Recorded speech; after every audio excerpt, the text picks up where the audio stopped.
төлөөлөгчдийн хурлын гаргасан тогтоол болон мөн тус онд гаргасан нийслэлийн засаг дарга Батбаярын гаргасан 550 дугаар тогтоолууд гарсан. Үүнийг бол дараа нь эрүүгийн хэрэг үүсч төрийн өмчийг одоо үнгүүгээр төрийн өмчийг зохих одоо үнгээгээр авсан байна гэдэг эрүүгийн шатны одоо хэрэг явж 2012 онд бол эцэлэгдэж эрүүгийн шатны эцсийн шийдвэр гарсан байж байгаа.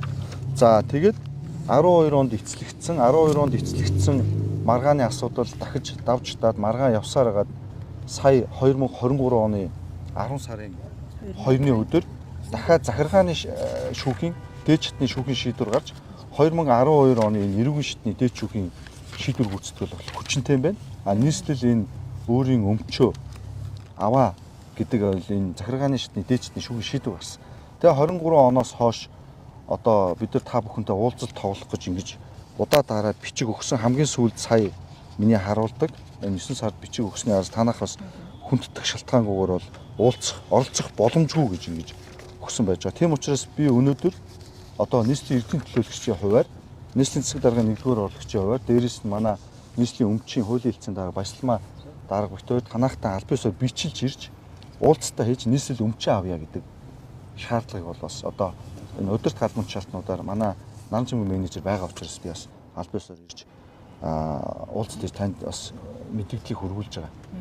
Өмнөх юм. Тэгэд энэ асуудал дээр бас ойрын хугацаанд уулзаж танаа энэ анх гарсан шүүхийн шийдвэрийн дагуу танаа гаргасан хөрөнгө ашиг орлогыг тооцож хилцээрээ хийгээд нийслэл энэ өмчөө эргүүлэн авах юм шаардлагатай байж байгаа. Дээрээс нь бас нэг зүйлийг дурдахад 2007 онд энэ 25%, 75%-аар эзэмшихтэй энэ өнөөдөр та бүхэн бидний харж байгаа энэ дөрвөн давхар өргөө зочид буудал мөн дээрээс нь энэ дүнжин гаруй амралтын газар зайсанд байдаг.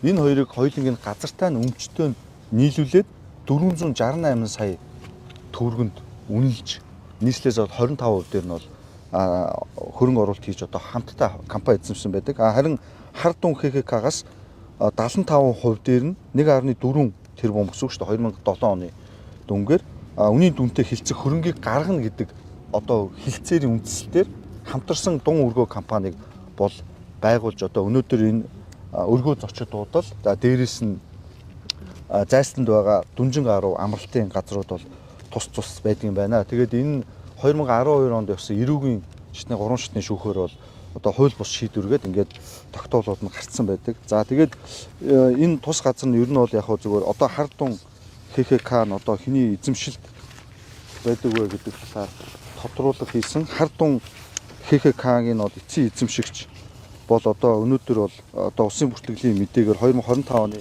8 сарын одоо бүртгэлийн мэдээгээр хуучин ерөнхийлөгч асан инх хоёргаан одоо хүү Батшугрын юм байна. Тэгээд инх хоёр ерөнхийлөгч бол өөрөө ерөнхийлөгч асан инх хоёргаа бол өөрөө энэ асуудлаа мэдж байгаа бах.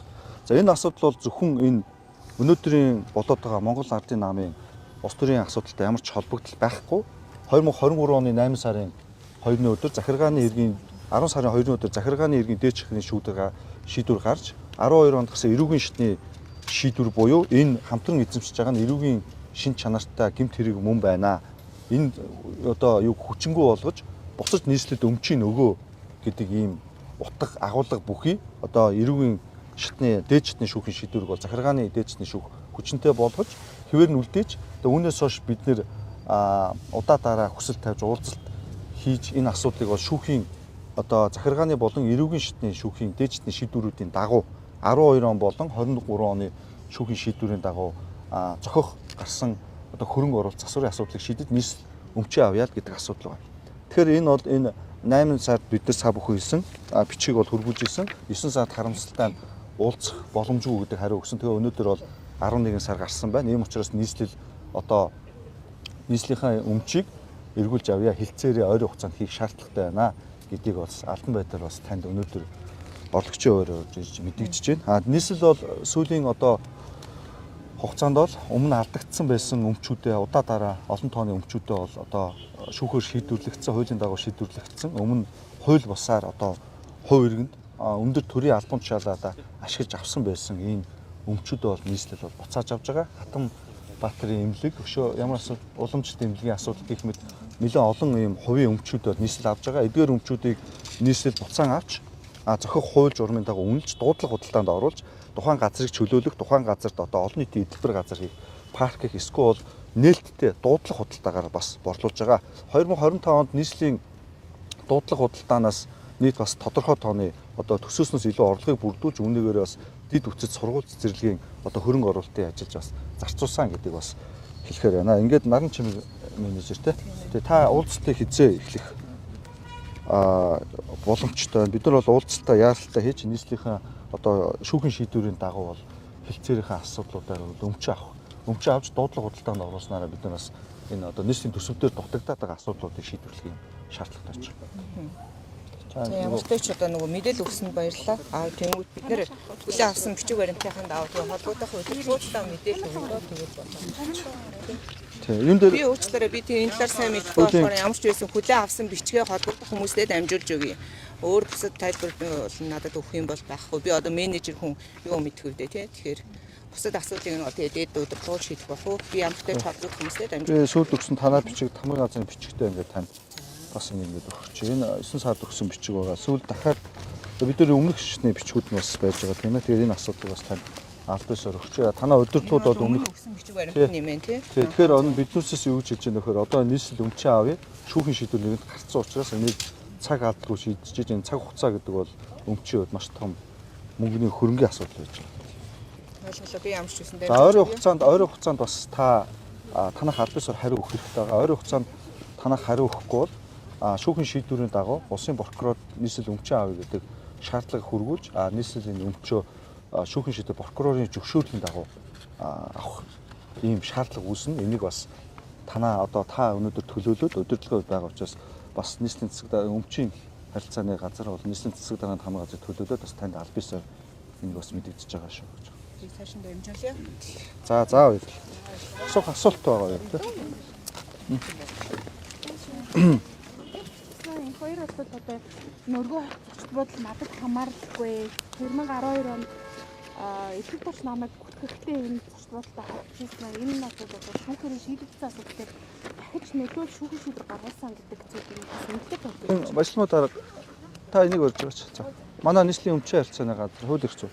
За энэ асуудал бол ер нь бол 2012 онд эрүүгийн шатны 3 шатны шүүхээр яваад 2012 оны 12 сарын 7-нд энэ инх баяр Д Дулам сүрэн Ч Чулуунбаатар Ж Мегмар жаргал над холбогддог эрүүгийн иргэн тухай гэдэг ингээд маш олон утас материал ингээд 2012 онд эрүүгийн иргэн давж чадах шүүдийн шийдвэр ингээд гарцсан байж байгаа. За энэ шүүхийн шийдвэрийн утга нь бол энэ бол зөрчилтэй байна. Тийм учраас нийслэлийн иргэдийн төлөөлөгчдийн хурлын 2007 он болон 2007 оны нийслэлийн засаг дарга Батбаярын 570 дугаар захирамжийг одоо хүчингү болгоод дээрэс нь одоо нийслэлийн тухайн үеийн удирдлага маань бас эрүүгийн хэрэгээр одоо зүйл заалтыг ял аваад эрүүгийн хариуцлага хүлээсэн гэж шүүхийн шүүхийнхээ шийдвэр дээр байж байгаа. Тэгэхээр энэ бол ингээд баримтаар байж байгаа асуудлуудыг бол харна. Энэ бол нээлттэй мэдээлэл та бүхэнд өгж болно.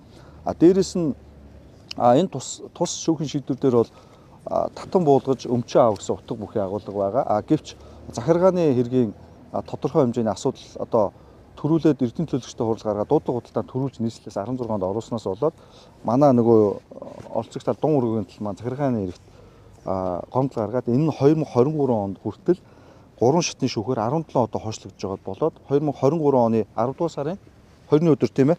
Баясгалмаа дарга 10 сарын 2-ны өдөр тийм ээ. 10 сарын 2-ны өдрийн захиргааны хэргийн дээд шатны шүүхээр энэ 12 оны энэ эрүүгийн шатны дав залтхан энэ хүчинтэй байна. Дээрэс нь хүчинтэй байна. Дээрэс нь энэ дун нийслэл өмчөө эд хөрөнгөний татан буулгаал энэ дунд байгуулсан компани татан буулгаал гэдэг захиргааны хэргийн одоо дээд шатны шүүхийн шийдвэр дахин гарсан. Үүнтэй холбогдуулаад нийслэл шүүхийн шийдвэр гүйцэтгэх газар дээрэс нь энэ дун өргөө ХХК-гийн хамт олон бас одоо энэ шүүхийн шийдвэрийг биелүүлье. Нийслэлийн өмчөө авмаар байна. Тийм ээ.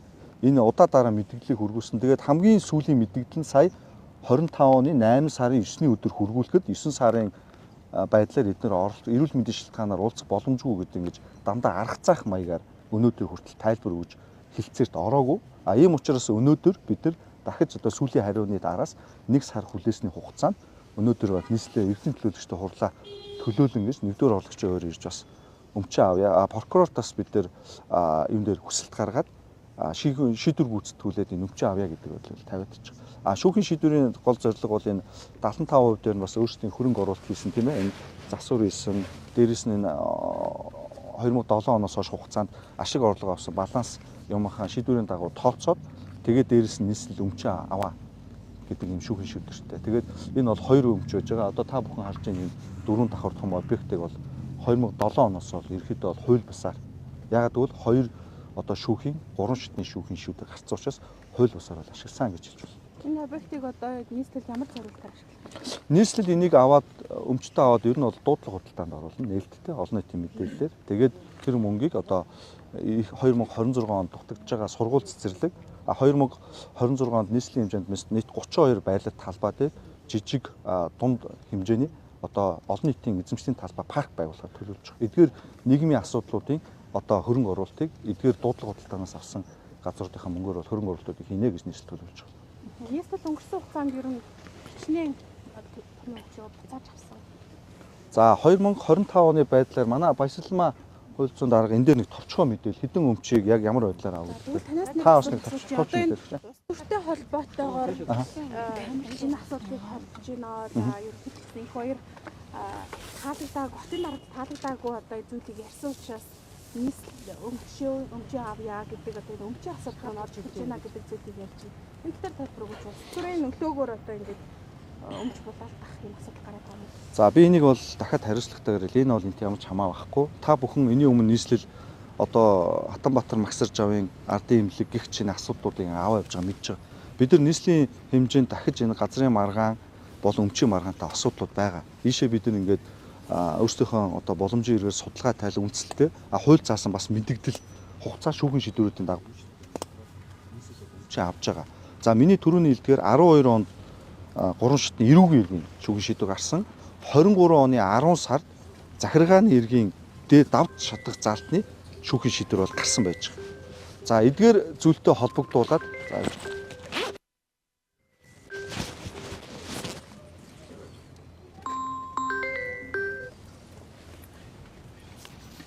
за энэ дээр эдгээр асуудлуудтай 23 оны 10 сар захиргааны иргэн дэжний шүүхийн шийдвэр гарсан. Үүнээс хойш бид нэр энэ хилцээрийг хийгээд шүүхийн шийдвэрийн дагуу өмчөө авъя гэдэг энэ албан бичгүүдийг бол одоо улирал тутам явуулж исэн. Харамсалтай нь ингээд хүндэтгэх шалтгаанаар хойшлуулж ийн гэж бодож исэн боловч удаа дараа ингээд одоо шалтгаанаар хойшлуулад байгаа. Сая хамгийн сүүлд 25 оны 8 сарын одоо 9-нд нийслэлийн засаг дарганы тамгын газраас бичиг өгөхөд 9 сард буцаагаад уулзах боломжгүй гэж ингэж аргацааж яваад байсан учраас цаашид одоо бид нар энэ тус албан бичиг дээр эрүүл мэндийн шалтгаан гэж дурдсан байна. Гэхдээ энэ бол удаа дараа ингээд жил гараа явцсан асуудал байгаа учраас бид нар энийг бол одоо ингээд асуудлаа шийдвэрлэе гэдэг бодлоор ирсэн байна. Тэгэхээр энэ бол улс төржөөгүй энэ асуудал угаасаа явж исэн үргэлжилж исэн энэ асуудлууд байж байгаа. Тэгээ энэ улс төрийн асуудал хамаагүй нийслэл захид цаашид өмчийн маргаантай асуудлууд байгаа.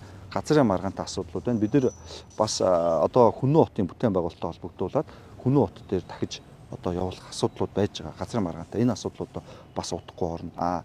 Нийслэлийн бүтээн байгуулалтууд дэд үтцтэй холбогдуулаад бид нар цаашид энэ туулын хурдны замын бүтээн байгуулалтаа уялдуулаад захуудыг нүүлгэх тийм ээ логистикийн төвүүдийг Хүннү хотын логистикийн төвд уялдуулаад хийх хилцээрүүдэд орох энэ асуудлууд байгаа. Эднээсийг бид нар үе шаттайгаа ингэж хийж байна.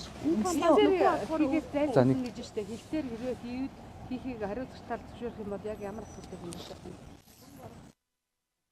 75% дээр 2027 онд 1.4 тэрбум төгрөгөөр хөрөнгө оруулалт хийн гэж хоёр талаасаа тохиролцсны үндсэн дээр хар дун гэдэг компани нийслэлд нэлээд дун өргөө гэдэг компанийг байгуулсан. Тэгэхээр шүүхийн шийдвэр гаргаад энэ хууль бус шийдвэр байсан юм байна гэдэг нь тогтоогдсон учраас шүүхийн шийдвэр дээрээс заагдсан дагуу тодорхой хэмжээний оруулсан хөрөнгө оруулалт ашиг орлогыг тооцоод тэгээд балансаа дундаа тооцоод шаардлагатай бол нийслэл тэр нь баримт бичгээр нотлогдож ивэл нөхөн олгорыг олгоод хилцээр хийгээд тэгээд чөлөөлж аваад гэдэг юм үндэслэлтэй. Тэгэхээр тэрүүгээр бол нийслэл өмчөө авна.